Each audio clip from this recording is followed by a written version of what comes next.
Hello everybody and welcome to my show. I hope you're having a wonderful Saturday evening wherever you are around the globe. Let's talk some news. You already know I'm a big fan of George Gammon. He's a real estate investor, entrepreneur, and macroeconomics guru. And he said this 2 weeks ago. You might want to take note of it. Quote, "No one is talking about this and our future can depend on it." TGA, Treasury General Account.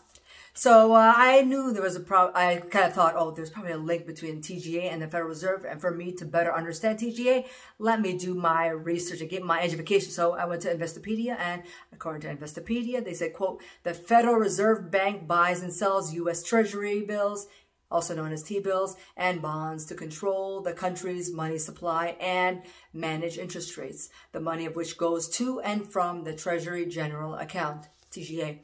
Speaking of TGAs, it'd be good to know what our TGA is, right? So prior to 2018, our TGA was at $4 billion. And then it rose to $300 billion in 2018. And now in 2021, it's an astronomical number at $1.5 trillion. Woo, my gosh. That is too high. What is that? Oh, it's getting too hot in here. Now, Gammon says we have two types of economies. We got the real economy, the one that affects you and I, and the funny money economy, where transactions are happening between the feds, the banks, and hedge funds. He also said that if any transactions happen in the funny money account or funny money economy, this would affect asset prices, allowing them to either go up or down, and it would act as inflation or deflation. Now, to better understand more of this, we need to understand what quantitative easing, the purpose of it is, and where we're at there. Now, the purpose of QE, or quantitative easing, is to boost the economic activity.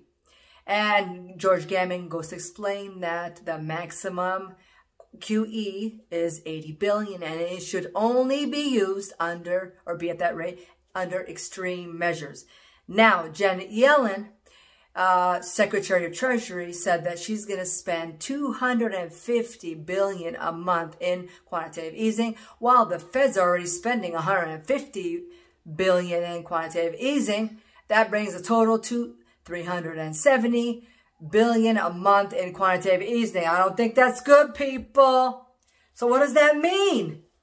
That means that this is going to increase bank reserves and create additional liabilities for commercial banks, where there will be a supply and demand imbalance. And this will create, as George Gammon says, the bank has all these reserves as assets, but they're not getting paid for the services they're providing. They're all liabilities and costs. So Jan Yellen's fix for this would probably be to use those bank reserves and buy T-bills. The only problem, like Gammon said, was as the demand for T-bills goes up, so does their prices. That drives the interest rate down to ground zero in the red.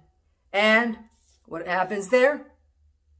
It affects 10-year and 30-year Treasury, increasing or hiking up interest rates where we feel it in the real economy.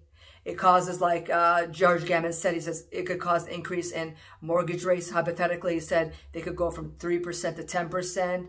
Credit cards could go up from whatever percent that you have right now to 30, 40%. And car loans could go up to 10%. Remember, those are hypotheticals, but you know where I'm going there. The eventual crisis would occur, or gloom or doom, is that would eventually cause a market crash, in the housing market crash and the stock market crash. I don't think that's good stuff, people. But thank you for watching. Thank you for being informed. Anything you have, questions or tomatoes or bananas, whatever, put it in the message board. I'd love to hear from you guys, all you intellectuals out there. And I know you all are. So we'll see you next time. Be blessed, be safe, and bye.